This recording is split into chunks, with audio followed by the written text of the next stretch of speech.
coup aujourd'hui je vais faire une vidéo d'un sujet que je voulais grave aborder parce que je trouve que c'est super important. Moi j'ai 22 ans, j'habite en France, j'ai habité aux États-Unis en début d'année, j'étais pendant 6 mois à New York, j'ai fini mon bachelor en marketing et communication digitale et le jour je pensais au struggle genre grandir en étant noire dans un environnement majoritairement blanc et ce que ça peut faire sur un enfant. Moi je viens de France, j'habite dans une petite commune d'Alsace depuis que je suis très petite. Dès la maternelle, du coup j'étais la seule petite fille noire de mon école.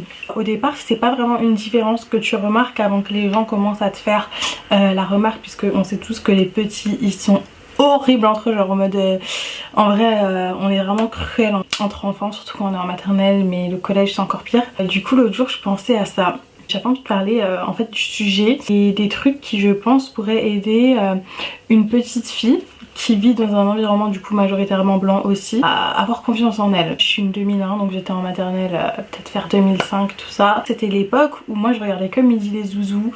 Je regardais rien du tout à la télé, je voyais que des noirs en fait dans ma famille et pas vraiment des noirs à l'extérieur, genre dehors j'allais à l'école, j'étais la seule petite fille noire, j'allais au violon, j'étais la seule petite fille noire, j'allais à l'athlétisme, j'étais la seule petite fille noire, même à l'athlétisme les gars, genre bref. Bon, j'habitais dans une commune majoritairement blanche, c'est normal. J'ai très vite commencé à développer ce complexe d'infériorité. En fait j'avais pas du tout confiance en moi et je me disais que vu que je suis noire je suis inférieure aux autres, ce qui m'a fait en fait développer une dépression. J'ai été diagnostiquée avec de la dépression, du coup j'allais chez le psy très jeune. Je pense qu'en fait c'est un phénomène qui peut arriver absolument à tous les enfants, même des enfants blancs. Si tu les mets dans un environnement où il y a que des personnes noires par exemple, ils risquent de se sentir en fait exactement comme je me suis sentie quand tu vois des gens différents autour de toi et que du coup tu comprends pas trop c'est quoi la norme. C'est normal que je pense que tu te sentes comme ça. Bien évidemment ça a pas marché parce que je disais toujours des remarques en mode oh j'aime pas ma couleur de peau, je suis trop foncée, j'aimerais bien avoir les cheveux lisses et tout etc. Alors que quand j'étais petite j'étais magnifique hein. Vraiment j'étais une enfant mais genre trop belle, genre j'étais trop chou, no joke, genre j'étais trop chou. En fait la réponse elle s'est trouvée dans un seul truc, genre vraiment un seul truc, ça a été la représentation. Un jour ma mère elle est partie chez le dentiste et elle est revenue avec un magazine de Femmes Actuelles qui était un magazine spécial Black Beauty et c'est comme ça que j'ai découvert Rihanna, Beyoncé, Shalini Man, Naomi Campbell. Et en fait elle me le montrait en mode regarde, elles sont noires, elles sont jolies, elles ont les cheveux bouclés, crépus, elles sont belles. Donc, ce qu'elle faisait c'est que elle me montrait une femme blanche, puis ensuite elle me montrait Naomi Campbell, elle me disait c'est qui la plus belle, vraiment c'est qui la plus belle. Moi j'étais en mode c'est elle. Et vraiment c'est un truc qui a super bien marché, genre à partir de là où j'ai commencé à gagner confiance en moi.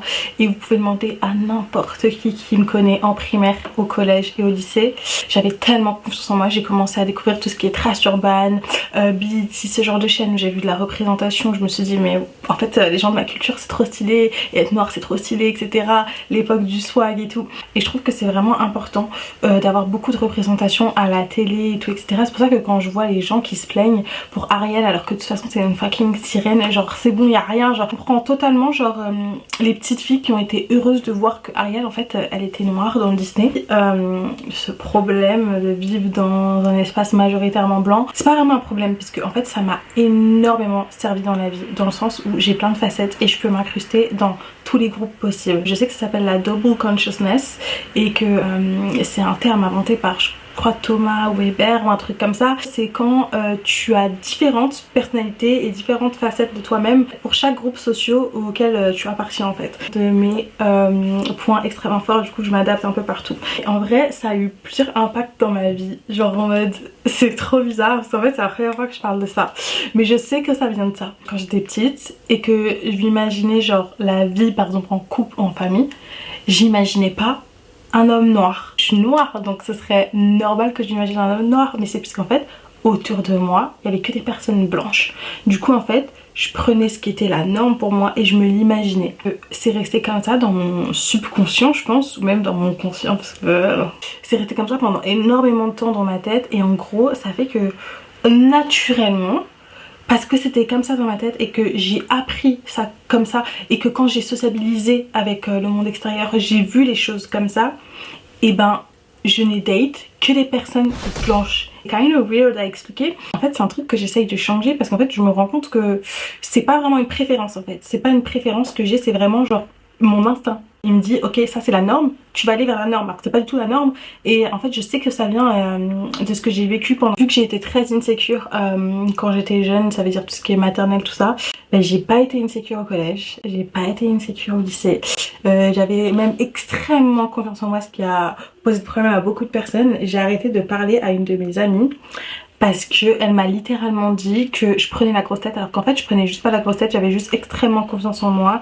Quand on me disait que j'étais belle, je disais je sais et pas merci, mais genre en mode je puais la confiance en moi, et ça a posé problème à plusieurs gens parce qu'en fait souvent ces périodes là c'est les périodes où les gens ils sont insécures. En fait au collège t'es insécure, ok, au lycée t'es insécure, mais vu que moi j'étais insécure en tombant en dépression quand j'étais petite et que j'ai dû build en fait cette carapace, pas vraiment cette carapace mais cette strength, et de me dire qu'en fait je t'aide ça, et ça faisait très peur aux gens de mon âge, genre littéralement ça leur posait problème. Le fait est que j'ai confiance en moi, mais aussi je suis quelqu'un de réservé qui ne parle pas forcément beaucoup, ça veut dire que je vais pas forcément m'ouvrir directement aux gens, être en mode waouh trop content de te rencontrer et tout quand je rencontre quelqu'un. Je trouve que je suis conventionnellement jolie, mais en fait ça va créer une image de vous aux gens.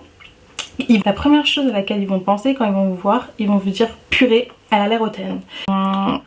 J'ai pas osé te parler parce que je pensais que t'étais hautaine au début. Moi je trouvais que t'étais un peu superficielle. Moi ça me pose pas de problème dans le sens où en fait je suis grave confiante avec ma personne, et même si tu me trouves hautaine, ok c'est pas grave, genre t'es pas obligé de m'aimer ou le fait est que là il y a un réel problème où je trouve que les personnes qui ont confiance en elles ne jugent pas les gens par rapport à ce qu'elles voient, et plus par rapport à ce qu'on leur donne, c'est-à-dire tout ce qui est action et conversation. Par contre, les gens qui n'ont pas confiance en eux, ils ont tendance à juger les gens qui ont confiance en eux de manière littéralement systématique. C'est-à-dire que la personne ne t'aura jamais adressé la parole de toute sa vie, mais elle va te détester ou elle va pas t'aimer parce que t'as l'air hautaine.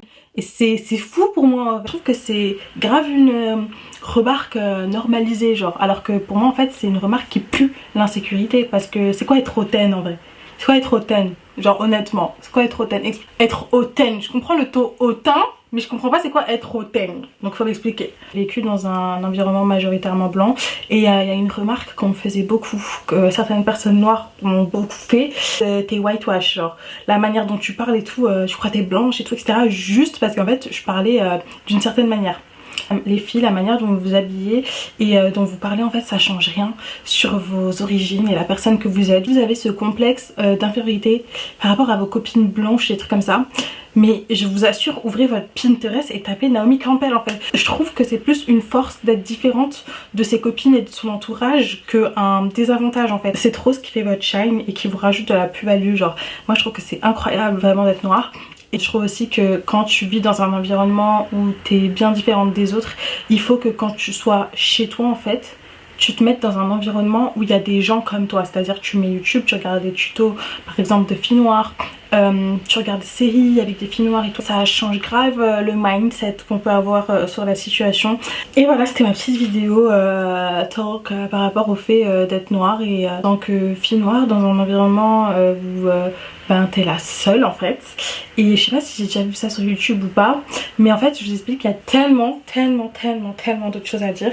Je sais pas si ça va intéresser quelqu'un, servir à quelqu'un, et aussi puisque j'ai plus de place dans ma carte mémoire, il me reste 2 minutes d'enregistrement, ça peut couper à tout moment. Bref, je sais pas si ça va servir à quelqu'un, qu'il y a des gens qui vont raisonner avec ce que je dis. C'est trop important d'avoir de la représentation pour les enfants noirs, parce que moi dans mon enfance on m'a fait comprendre, et en fait je comprenais par rapport à ce que je voyais aussi, que la norme c'était être blanc. Mais pas du tout les gars, vous êtes noirs, c'est tout aussi normal, vous pouvez tout faire, et voilà. Bisous.